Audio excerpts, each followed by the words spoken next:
Ladies and gentlemen, as the chaos continues to unfold in the Middle East, right this very moment, the rhinos, the Republicans in name only, as well as the anti-American globalists, are absolutely frothing at the mouth at the idea of getting America involved in yet another foreign war.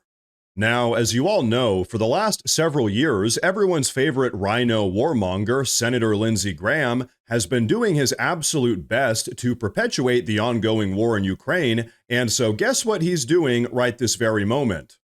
Right this very moment, he's doing his absolute best to try to get American boots back on the ground in the Middle East. He actually wants a War on Terror 2.0, as if we haven't learned anything from the past 25 years.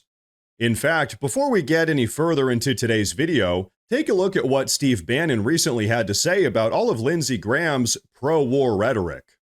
But, we don't watch a lot of Fox, but we've been watching it nonstop for the last couple of days because quite frankly, our production crew is amazed by Lindsey Graham.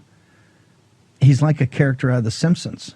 He's just up there like a little dog, yammering all the time, just spitting this vitriol that you've got to go tonight. You have to go today. And so, folks, let's try to break all of this down. Right now, it seems as if President Trump is somewhat comfortable with the idea of using the United States Air Force, specifically our B-2 Spirit stealth bombers, to drop massive bunker buster bombs on Iran's nuclear enrichment facilities. These facilities are buried deep underground, so deep in fact that the United States is actually the only country on the planet that has the capacity to destroy them, meaning that if Trump doesn't call the order to blow up these nuclear enrichment facilities, they're never getting destroyed.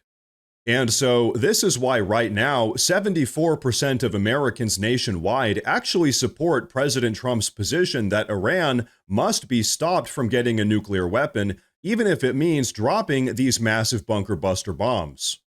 The vast majority of Americans agree with President Trump that Iran can't have a nuclear weapon, and they'll support his decision to strategically bomb Iran's nuclear facilities if that's what it takes.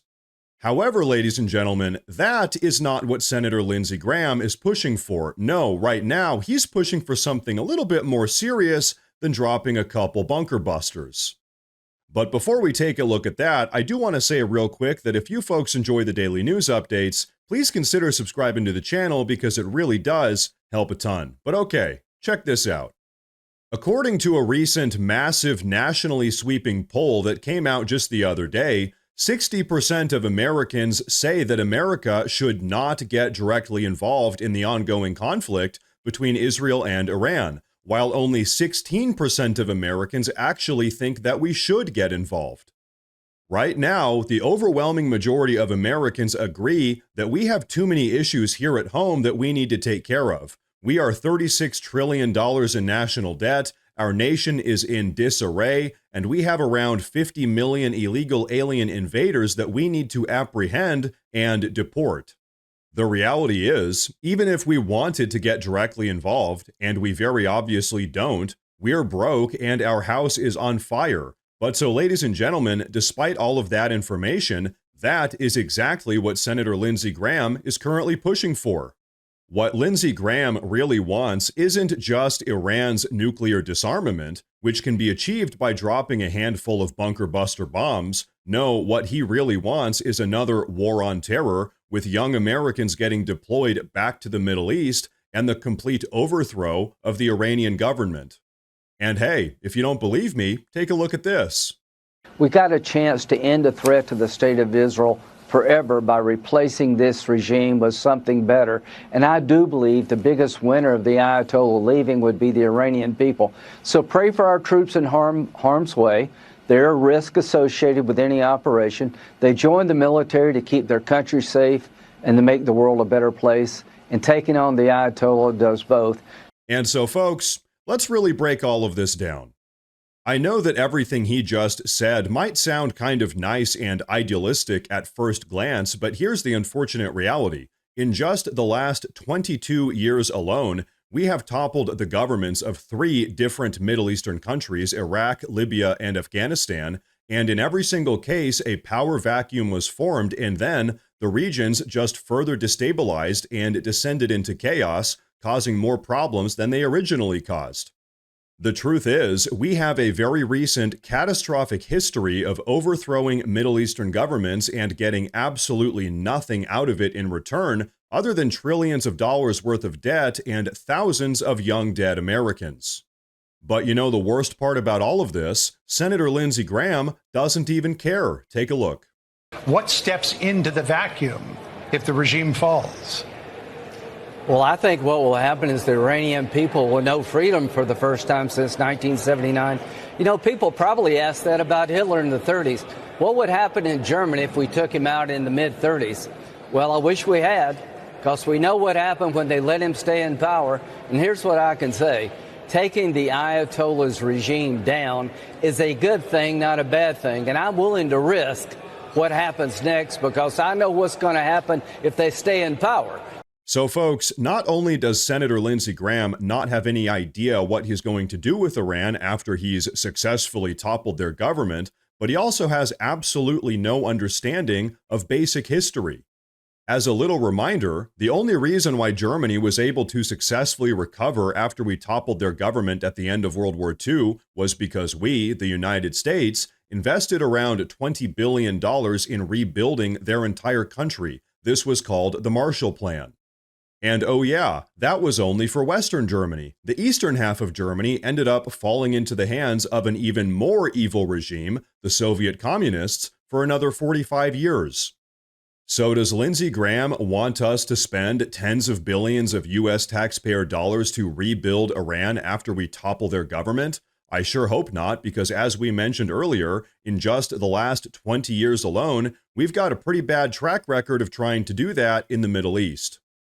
Now, luckily, we do have some good anti-war, anti-regime change senators here on our Republican side of the aisle, like Republican Senator Sheehy from Montana. Take a look. Do you support regime change in Iran? Regime change can only come from one place. That's the people of Iran.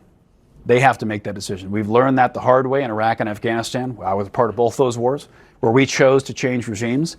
And guess what? We ended up there in a long time in a war we didn't understand, fighting for something that not all Americans agreed with. So regime change comes from one place. That's the people of Iran making the decision to decide if they want to continue to live under the yoke of a murderous regime or if they want to overthrow that regime.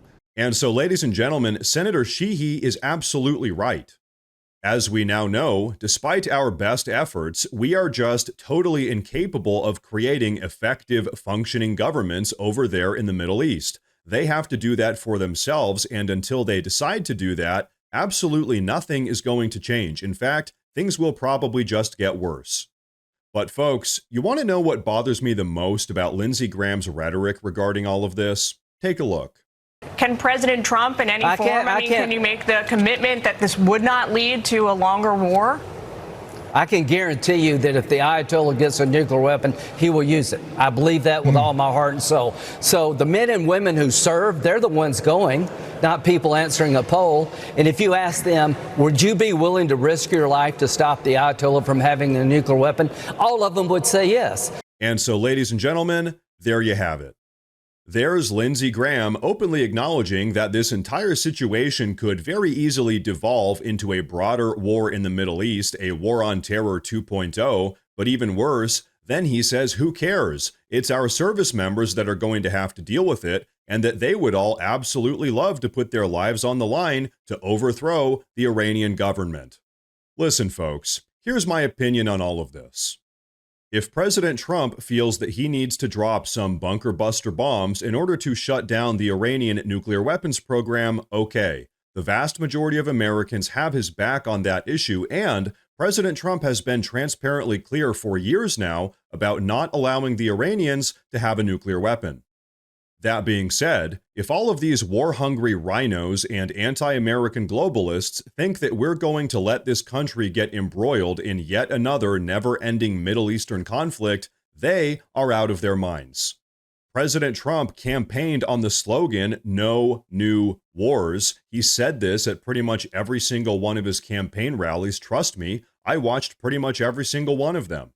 But so folks, I know this is maybe a more controversial video, but as we all know, President Trump actually listens to his base. He cares what we think. And so this is why I think it's so important to speak out and remind him not to give in to these war-hungry rhinos like Lindsey Graham.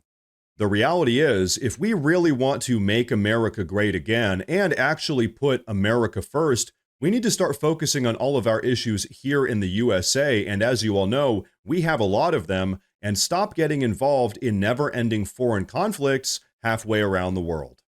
Now, ladies and gentlemen, before we wrap up, I do want to say real quick that we officially have a Morse News Twitter page as well as a Morse News Facebook page. So if you use either of those platforms, please go down below and drop a follow in order to get breaking news updates that relate to everything we talk about here in the YouTube videos.